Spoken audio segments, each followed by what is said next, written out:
Hey Aryaman, thanks so much for being on my podcast. I really appreciate it. Do you want to just give a quick introduction of yourself as well as the topic we'll be talking about today? For sure, yeah. My name's Aryaman Sharma. I'm a junior in the School of Foreign Service at Georgetown. I'm originally from Fargo, North Dakota, and yeah, we're gonna be talking about relationships today. Awesome, let's get right into it.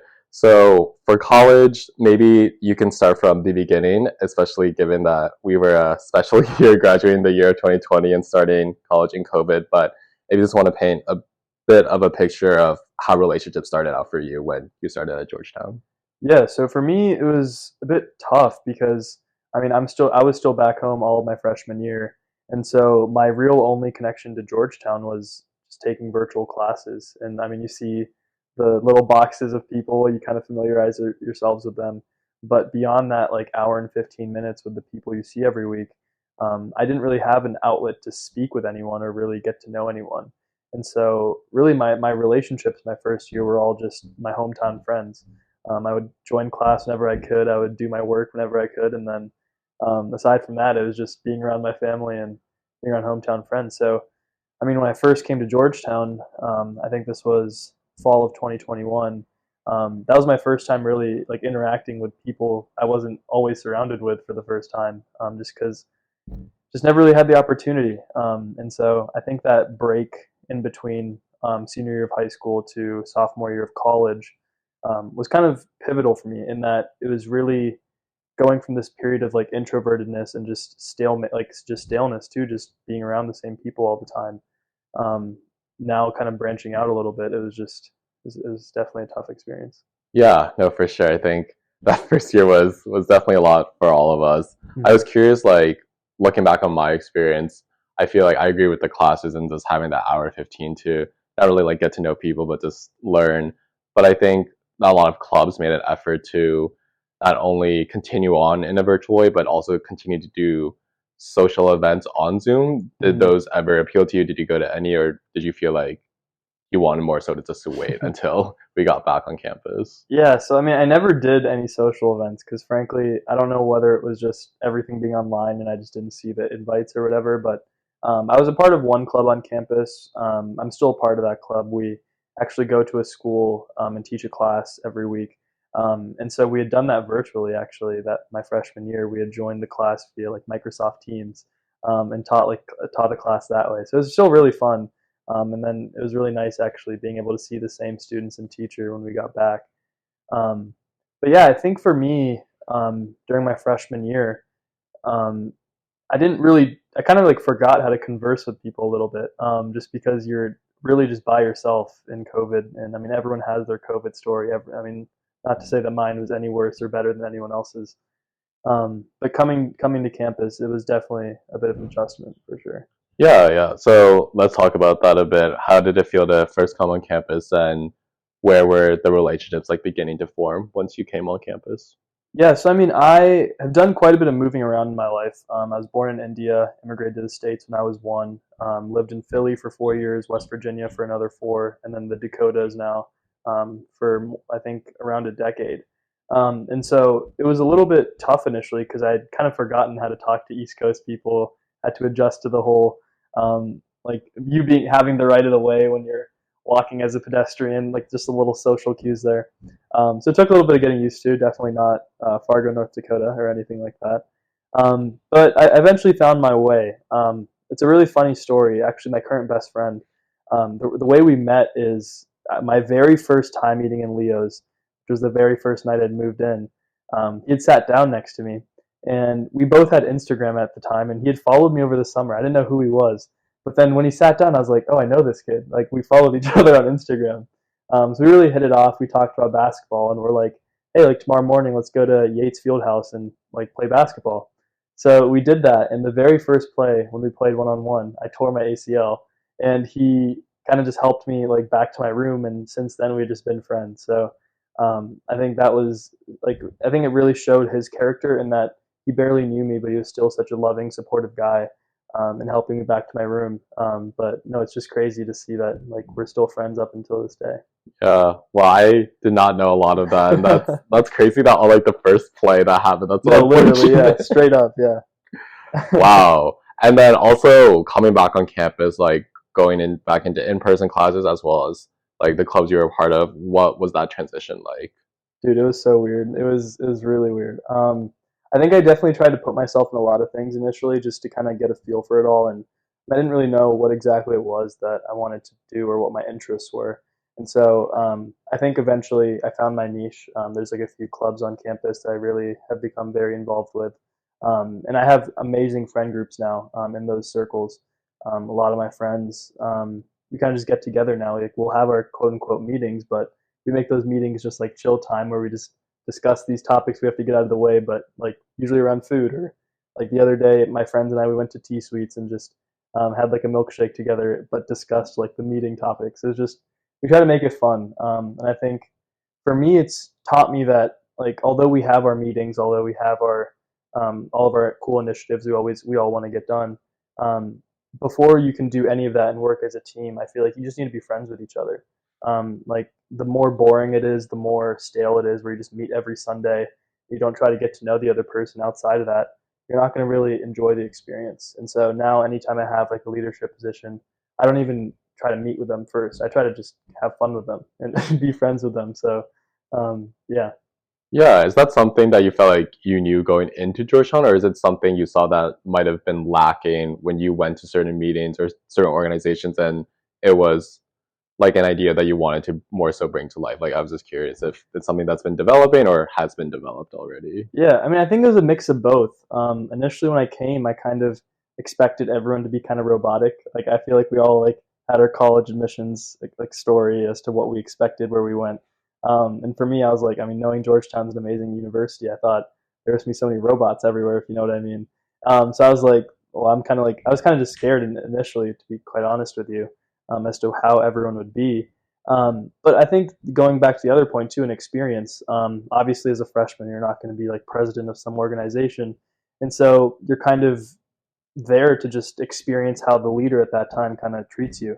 And so I think being in that position from like the bottom and then working your way up, you kind of see and feel what doesn't work and what does work. And so now that like now that I am at the top at some of these organizations, I still remember how I was when I was at the bottom. And so I really try to think about like, hey, what does that person feel if I did this? And I think that speaks to like a broader theme of empathy that I'd be happy to get into as well.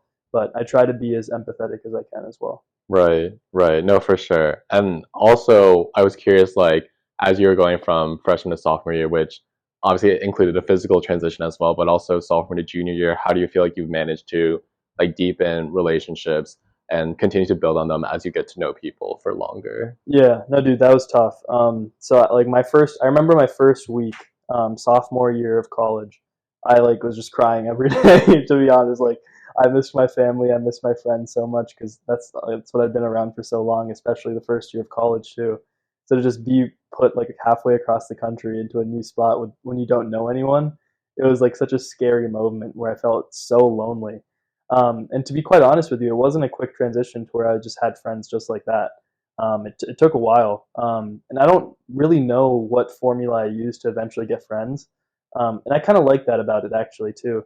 I'm not really big into like the party scene or like going out or anything. My favorite thing is honestly just like the gym.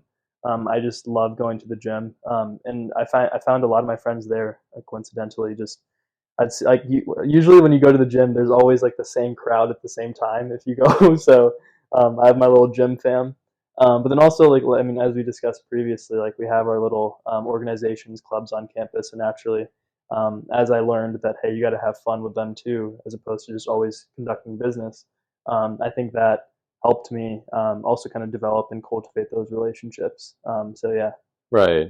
Yeah, no, that definitely makes sense. And I'm also curious, outside of your activities, so including like the gym, the clubs that you're in, the classes, have there been any people who you aren't even like associated by club, by activity, but you just found like their personality to really align with yours that you maintain a close connection with? Because I feel like, especially at Georgetown, for a lot of people, like club culture or activities they do, it's just such an integral part of their life. It feels like all of their close friends are there. But I've Mhm. also met people who, including myself, I mean, not that we're better or anything, but I'm saying that I think personally, I feel like I also have very close friends who don't do like any of the same things as me. So I was Mm, curious if that's been a similar experience for you.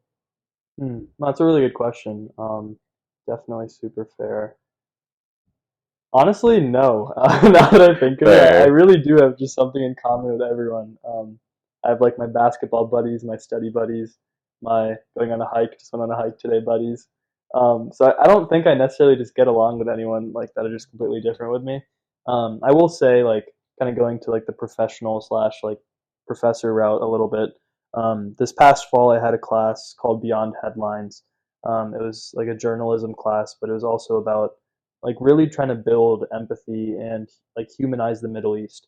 And it was a really transformative class for me because not only was I trying to become like better my skills with journalism, I also just learned so much about life in general because this professor had been writing for like Time magazine and CNN for quite some time now, and she always made an effort to like humanize countries where even though their governments might be seen a certain way, at the end of the day, there's so many people behind it that also think differently.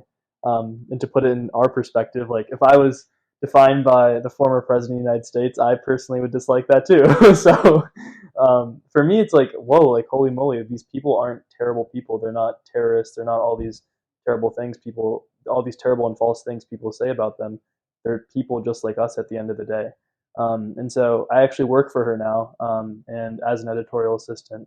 And I think beyond just like the work she gives me or the work I do, she's just served as an amazing mentor to where I can feel very comfortable just speaking with her as like kind of like a auntie, like auntie cousin kind of thing. It was just really nice.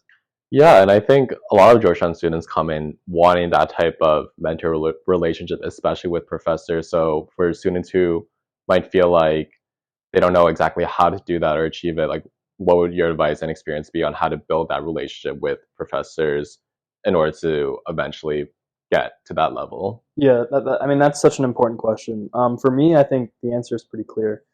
So many people, I think, do things for their resume to be like, "Wow, I did that!" Like check the box, and that's just not something I've ever tried to do.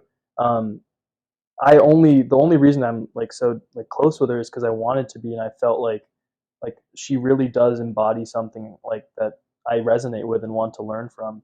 And so I think like for me it was really natural because like I would obviously go to office hours to like hey like learn about this class, but at the same time like we just had so many other conversations to where when I was learning about things completely unrelated to class and office hours, those questions just kept coming to me because I genuinely cared about them. And I mean, we've all had experiences with bad professors, classes we're not interested in. So naturally, like I don't try to force anything there. I just try to obviously get by. Whereas classes like this, which can really transform you, I try to take advantage of that. So I think that's really what it is. You just have to only do it if you really want to do it and feel like that's what you're interested in. Right, I like that. So it's just about understanding that not every class is going to have a professor you vibe with, but it's important for the ones that you do vibe with, like that you follow up and pursue it. Yeah, Yeah. 100%. And same thing with like clubs and organizations too. Like, don't do something just to like do it. Like I do it. I do the things that I do because I genuinely care about them. And even like when it's like 10 p.m. at night and you need to get that assignment done or that like that initiative get working on it. For me, it's like if I care about it, I don't care if it's 10 p.m. I'm gonna do it because I want to do it. Right, So right. No, for sure. And I want to circle back a bit now to friendships because I think you were bringing up really interesting points on that. I'm curious that since you have obviously your friend groups here at Georgetown and you have your friends at home, what do you think might be like the biggest differences, especially because it's not like you're coming from New York or DC to yeah, school, you're yeah. coming from like a pretty far place. hmm So have you noticed like any differences, not in like terms of the quality of them, but just, differences in personalities or how you interact with friends here versus at home? I really like that question because thinking about it, like there are a lot of similarities and differences. Um, so my friends and I, there's like a group of us. It's like five of us guys. We've had this group chat since I think like sophomore year of high school, and we text in it like all day, every day. Like it has never died. It's never, and it's just like so nice. Like I don't know what it is, but we're just really tight knit to where even when I go back, even if I haven't been at Georgetown for like 5 6 months, it feels as though we didn't miss a second. Like we just immediately like just click just like that, where it's just we're boys. Like we just have a good time. One key difference I will say, and this is something I love about going back home, is I'm sure you've dealt with this too. You're here on campus, and like one of your friends will be like, "Hey, did you hear about this totally insignificant political thing that happened today?" And like it's like they'll name drop a bunch of people you've never heard of, and you just have to pretend to nod, be like, "Yeah, that's crazy, man." Like so, like one thing I love about going home is like no one cares about politics. You can go home and everyone's just a nice person. Everyone just has some fun. Whereas here, it's always about politics in some way, shape, or form. You can just never escape it. So that's one thing. Um, two, I think two, I think like when I went back home, like these were my friends throughout high school, and I was pretty immature back in the day, as I'm sure we all were. And we got into so many heated arguments because not only did I look different than them, I thought different than them, like ideologically. So as an immature high schooler, we had plenty of like political debates. I didn't know what I was talking about. I'm gonna say they didn't know what they were talking about either. And I think that experience helped me grow because I understood how to get along with people that I look different than and like think differently than. Toward now when I'm on campus and kind of the same thing, you can still get by with them, still have friends, and I think that's the biggest thing. I mean, you have all those experiences when you talk to friends, you're like, "What's a red flag you see in a guy?" Or like just like whatever it might be. It's like I don't care about red flags, green flags. I just get along with them. I don't care if you're like this side of the spectrum or if you think a certain way. It's like we're all friends here. Like we're all people. There's no point of hating on someone for just the way that they think. Like I mean, and also too, when you say someone has a red flag, you're essentially saying there's one thing about this person that you can't get past. That red flag is just such a big issue. Where for me, it's like sure something might be a problem, but I feel like every person always has so much more to offer than just that one red flag. And so I always try to see that too. And I mean, if the person really is terrible, don't be friends with them. I'm not saying everyone has something amazing, but to a certain degree, you got to be a little bit open. Right. And I think especially like with how technology infused like our lives are now, it's very quick to make assumptions and just put the phone down and run with it. Exactly. So definitely I resonate with that, and I'm glad that both of us are doing some good work to hopefully Yeah. address that culture. I'm curious, how did you deal with that? I mean, you're from Ohio. I'm curious how that might have been for you.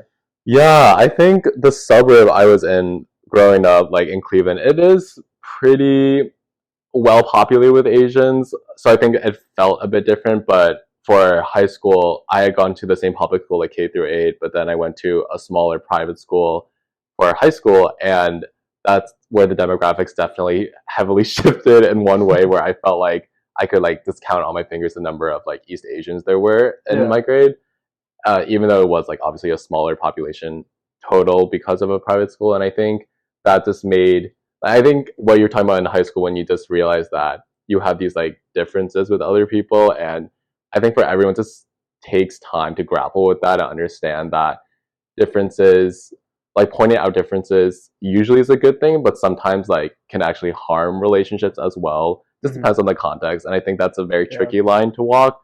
But I think that's something I especially see at a place like Georgetown now, where I think I went through a lot of this feelings about my identity in high school that I've grappled with, and now I'm feeling in a good place. And I think now in college, when I see other people start to grapple with things that maybe they weren't exposed to back home, it makes me like a lot more understanding that I probably was in high school if somebody didn't know like the specific term for like whatever my identity was part of, or like they could be potentially just not exposed to like certain parts of my Yeah. identity. And I feel like basically like just echoing what you're saying, it's important to, for me at least, just give people benefit of the doubt. I agree Hmm. that if people are like genuinely just bad and you've like Hmm. taken the time to figure that out, it's like Yeah. obviously not great to continue that. But I think so quick now people just want to assume the worst in people that they either have been like conditioned not to like, and whether that's like their environments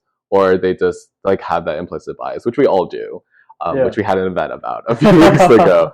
So yeah, I think I just resonate a lot, and I feel like it just depends on people's upbringing, but especially in college, like that's the great place. Like I think the biggest thing I've been thinking about, especially now that we're about to be seniors, is like I want to leave college like more open minded than I Mm. entered, and I feel like a lot of my friends are leaving college like more closed minded, which is Yeah, like a bit unfortunate. And again, like no judgment, it's just like observations based on like the topics and conversations I've had with them. 100%. But going off of that and just kind of looking forward, as I mentioned, like we do just have over a year left. So in terms of like your relationships, either with professors or friends, like what do you want to do in the next year, even if that's as simple as like continuing to build it? But was just curious like how you view relationships going into like this final year of college.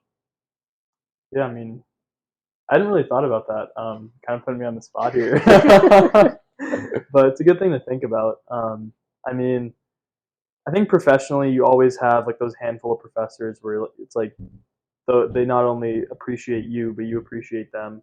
And I think you kind of have that shared feeling of you learned from them, but they also valued your contributions.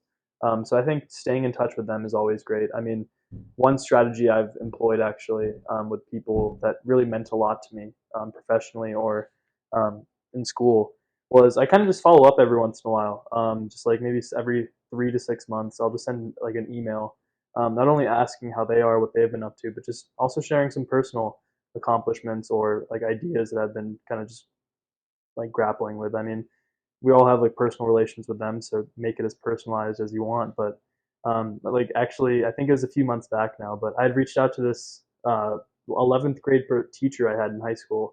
So like it's been like a couple to 3 years, and she was honestly a little surprised when I did it, but it was just kind of nice being able to talk to people who've had an impact on you, and I think they appreciate it too, knowing that like that you took time out of your day to think about them and like kind of just care for them. So I think that's certainly going to be there. And for friends too, I think friends it's kind of difficult when you go to Georgetown. Obviously, like we're all super busy all the time, and so it's really easy to get trapped to say, "Oh, I'm busy. I can't hang out this time, or I can't do that this time." I try to not do that. I mean, there are certain times where it's like a must, which I understand, but I try to just kind of have fun at the same time. I personally feel as though I do work pretty hard every day to where I do deserve a break sometimes. So I cut myself some slack when I'm like, yeah, I went on a hike and got to have some fun with friends and explore this new area I hadn't explored before. Because I mean, that's what college is about. Is like, sure, you are going to learn, you have to like maintain your GPA and all those things, but at the same time, it's also for yourself to grow as well. And I think I've reached a point where I really do understand the value of growing as a person in addition to just growing as an academic. Yeah, no, that's awesome. Those are the questions I had. So before we wrap up, any last thoughts or ideas that have come to you over the last 20 minutes or so? Yeah, I mean, I think, I mean, it can't be boiled down any easier than just be empathetic and understand why a person is the way that they are before you just assume things about them or essentially shut them off. And honestly, just have fun too. You got to have a great work-life balance, and um, I'm so glad mental health has been something that's being discussed more and more because I think so many people just kind of put it to the side. So we all work hard, most of us at least. And if you are one of those people, you got to have some fun. So do whatever you think helps you mentally and physically. So, Yeah, well said. yeah. Thanks, Aryaman. I really appreciate you taking the time to do this. And yeah, let's hopefully finish out the semester strong. Of course, this was fun, man. Thanks for having me.